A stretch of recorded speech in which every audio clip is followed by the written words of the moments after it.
Hello, this is Philosophy 101, and this is Unit 1, and we are going to be getting into a video presentation that you are to get the notes over from.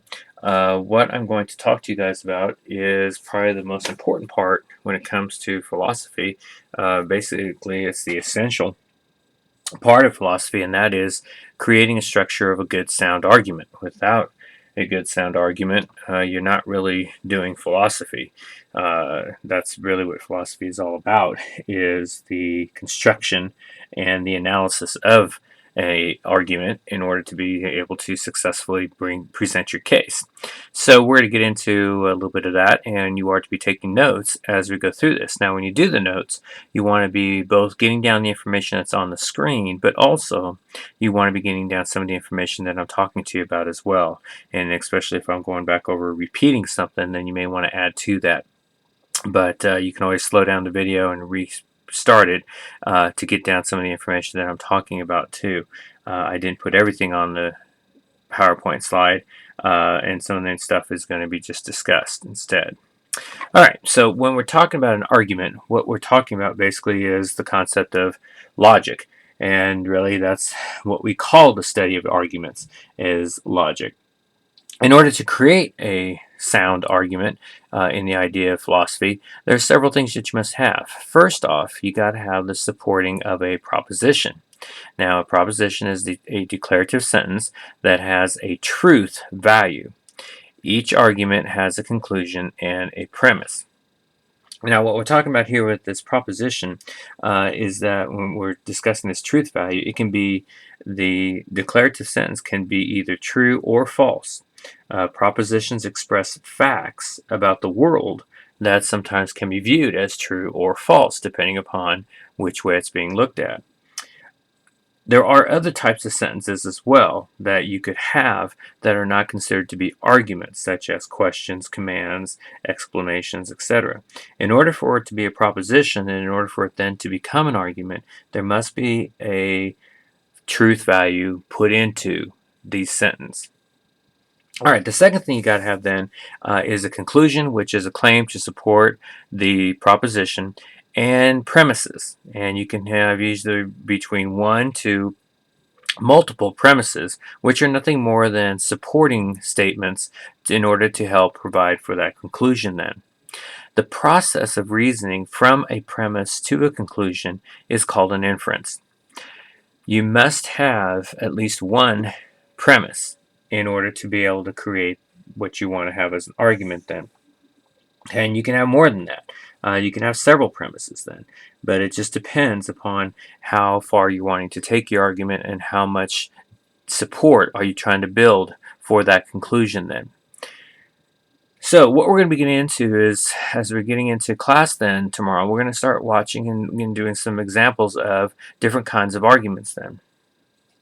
All right, the second part of this then is arguments come in many forms, but all must have a premise given to back up the conclusion. Without it, it's not an argument then. It's just a statement or a sentence that's being uttered.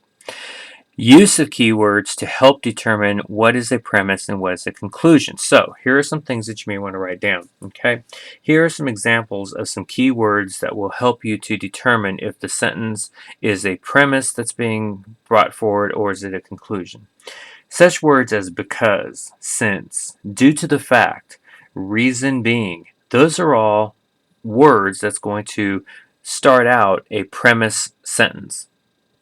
A conclusion, therefore, is going to be words such as therefore, it follows that, thus, are going to be key words that's going to be uttered when you are coming out with your conclusion statement then. Arguments can be good or bad. A good argument is going to have a conclusion that's worthy of acceptance, an inference that is solid, and a premise that is true. A bad argument is going to fail to do those things on all accounts. So, when we're talking about and getting into this idea of arguments then, the two basic types of arguments are deductive and inductive reasoning. Logical conclusions that support a logical conclusive support to its conclusions is going to be what deductive reasoning is all about. Now, inductive reasoning is also known as non-deductive reasoning. Although there are some differences between the two, we're not going to worry too much about that. Okay, so under deductive reasoning, when successful, gives a valid argument and invalid if its conclusion support is not logical. If the premises are true, then the conclusion cannot be false. And that is something you may want to make sure you circle, highlight, whatever. An example, okay, if I give you two premises, here are my two premises. Socrates is a man. All men are mortal. Those are the premises. My conclusion then, Socrates is mortal, must also be true if the first two premises were also true, that Socrates is indeed a man, and that all men are mortal. So therefore, the conclusion must follow. The guarantee means that deductive valid statements are true preserving. Valid, and this is important, the word valid does not mean factually true, only theory true. And that's really important to get down because, especially when it comes into philosophy, that becomes one of the concepts that gets very difficult to understand. Because you'll hear some, when we do some examples and stuff, we talked about when we get into some arguments, we'll go, that's a very valid statement. Okay, a lot of times we associate the word valid meaning factual, not necessarily true. Okay, something can be valid and not factual because there is a difference between the two. Then we'll kind of get more into that a little bit in class. Okay, arguments must be both valid and true of its premises in order for it to be sound. So if you have a sound argument, if someone says that your argument is very sound, now it means that it's not just valid, but it also is truthful, and that is factually truthful. So sound is a test of reasoning and content, which must be both valid and factually true. Premises could be sound, but not give logically conclusive support, which would make the argument unsound. It could be valid with unsound premises, or the argument could be invalid with sound premises, or the argument could be invalid with unsound premises. An example. If I give you two premises, here's the first one. If Mary is sneezing, she has a cold. The second premise, Mary is not sneezing. Conclusion, Mary does not have a cold. Now, that sounds very valid, but is it something that's very sound? No, because Mary, even though she is not sneezing, she still could have a cold. So that does not make it factually true. So therefore, it would not make it a sound argument. It could be a valid argument in that Mary is not sneezing and she has a cold, even though she is not sneezing at the time. So to say Mary does not have a cold may be somewhat valid, but it's going to be more of an invalid statement because of the fact that there are unsound premises. Okay. And so again, you have to be able to look at the premises and make sure you understand the differences between what we consider to be a valid and invalid premise and a sound and unsound premise. Okay. The last one, arguments cannot, and this is important, cannot be true or false and the proposition valid or invalid. Okay. So that's a key thing that needs to be again brought up. All right, here again are some examples that we're just kind of trying to make you kind of help you understand this a little bit.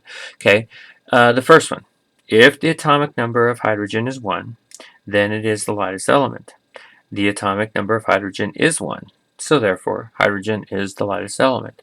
Okay, that's valid and it is sound, both, because it is one, the statements are valid. Okay, and both statements are true, factually true, so that would make it a sound statement. The second one, if the atomic number of helium is 1, then it is the lightest element. The atomic number of helium is 1, helium is the lightest element. Now here again, that could be a valid statement. However, it's not a sound statement because helium is not atomic number 1. So that would make that statement false. Number 2, the second premise there is false. So therefore, it would be an unsound statement and it would be an unsound argument to be making. So therefore, it would not be able to hold up and it would lose its validity then as well. So both premises do need to be true and they must be valid in order for the statement to be sound.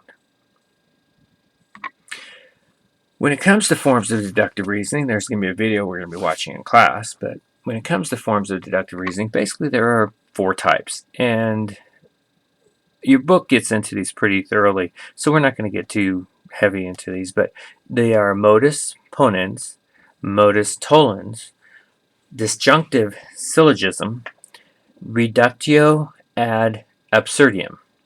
Now what each one means is the first one is affirming the antecedent. Okay, so example, if P, then Q. So the second statement or premise would be P, the last statement, the conclusion then would have to be Q, because if P does something, then Q must follow. So if P is something that's happened, Q must follow it. That would be affirming the antecedent, affirming the something that comes after it then. Okay, denying the consequent is modus tollens. An example there. If P, then Q, not Q, so therefore not P. So you are denying the consequence of one of the 2 statements would be not allowing to validate the second statement then. Okay, disjunctive syllogism is either P or Q, not Q, so then must be P.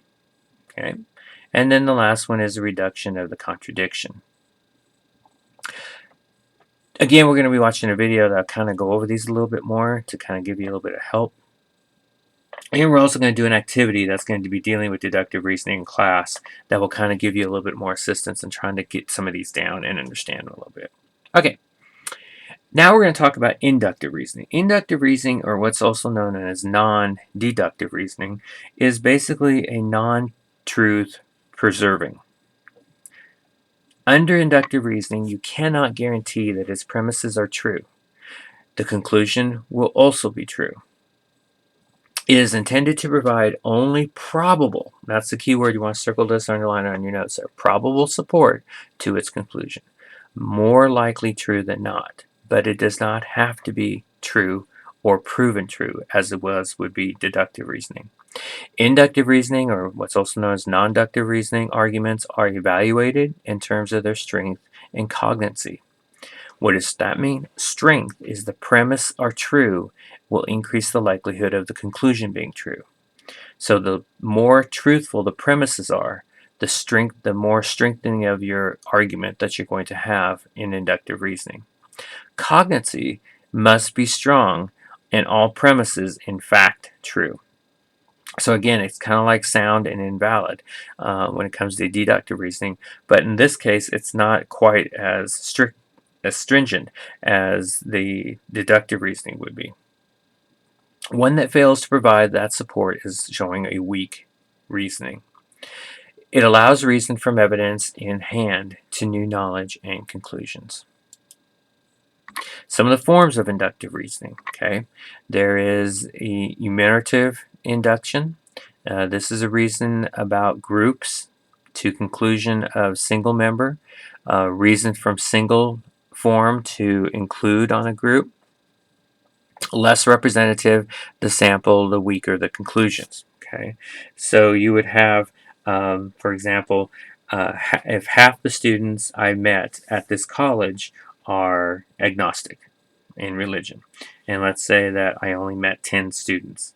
Okay, half of all the students at this college are agnostic. Well, if I only met 10 students at this college and half are agnostic, that's not a really good representation. That's not a very strong ability to show that I have a very good inductive reasoning. So enumerative induction basically is looking at when you're looking at a group, your target group, okay, and you're basing that conclusion on a single member, a small sample of it. Okay, again, the less the representative, the sampling is, the weaker the conclusion is going to be. Oftentimes this is called hasty generalizations, weak conclusions of a target group from a sample that causes errors. If you only observed only 20% of a target group and you make a conclusion about that. Okay, and then we do this all the time in news and everything else, where you will see a news agency, for example, let's say like the Confederate flag that's been going on. And all of a sudden you see a group of people supporting the Confederate flag from the South, and let's say that they're out protesting. And it's a small sampling of a group. And so the news agency says, well, based upon our observations of seeing these 20 or 30 people out here supporting the Confederate flag, we base our generalization of our reasoning that all the South is in favor of the Confederate flag staying up. Well, just because there was 20 or 30 people out protesting doesn't mean that that shows that that's a strong correlation or a strong generalization of anything. It's actually showing a very weak conclusion of a target group when you think about how many thousands upon millions of people live in the South, and to make a generalization based upon only 20 or 30 of them then. So that is one type of inductive reasoning, and oftentimes it's one of those that you have to be careful about, because it sometimes, especially when it gets towards prejudice, discrimination, racism, can cause all kinds of problems. Another one is called reasoning by analogy, and this is where you use two things that are similar in some respects to be similar in an unexpected respect. Watches are made by watchmakers, who are intellectual designers. The universe is like a watch, therefore the universe was made by an intelligent designer. Okay, and we're going to get into this argument a little bit more down the road in one of your readings that you're going to have. But again, what this shows you is that you're taking an analogy of two things that have some similarity to them, in this case a watch and a watchmaker, and then you're taking another concept, which is intelligent design, the making of the universe, and you're putting the two together. Well, that doesn't exactly blend very well and come together very well, so that's what that unexpected respect is coming into. So therefore, to make that kind of a leap into that conclusion that the universe was made by an intelligent designer because of the other two premises there is really not making a very good connection. It's like taking a puzzle piece that doesn't really fit in a puzzle and trying to jam it in to get it to fit. So this is another type of inductive argument that a lot of times doesn't hold a lot of water, but again, remember, inductive reasonings and inductive arguments are not supposed to be absolute truth or absolute fact, because that would make it deductive then. All right, the third type, and the last thing we're going to get into tonight, or today, getting into talking about, is what's known as inferences to best explanation. And again, we got a couple of videos that we're going to watch on these tomorrow in class. The reason from a series of premises about a situation, which the explanation is about why the facts are as they are. Conclusions are probable and no guarantee of truth. If the explanation given is well done, the argument can be very strong. And we're going to watch an example of how Sherlock Holmes does that when he makes those inductive reasonings. The major use of this form is done by science, ethics, law, and everyday life. And again, we have a video that we're going to watch dealing with a movie called 12 Angry Men, which kind of uses this concept of a best explanation when it comes to a jury trial, when you don't really have all the facts there and you have to put the pieces together. Sometimes we do what's known as the inference of best explanation, which is if you don't have another idea of how something was done, then you come off with what is your best idea about how something could have been done based upon what information you have in front of you then. Okay, and the other thing we're going to get into class about tomorrow is called fallacies, which is the fourth type of inductive reasoning. And fallacies are arguments that are not good, they are invalid and weak, but people oftentimes mistake them and think that they are good arguments. We're going to go into a list of them tomorrow and talk about some of the examples of them, and basically then we're going to do a worksheet in class tomorrow over those. The study to become better aware of common mistakes in reasoning. And there are two different types of fallacies. There's formal and informal fallacies. And so we're going to kind of go over those tomorrow in class with a video, and we're going to outline them, and then we have you do a worksheet in class tomorrow over those. So again, we've gone through now the basic setup of what is an argument, how an argument is important to philosophy. We've outlined over what are the basic components of an argument, and then we got into the main two types of arguments, which is deductive and inductive reasoning. Thanks.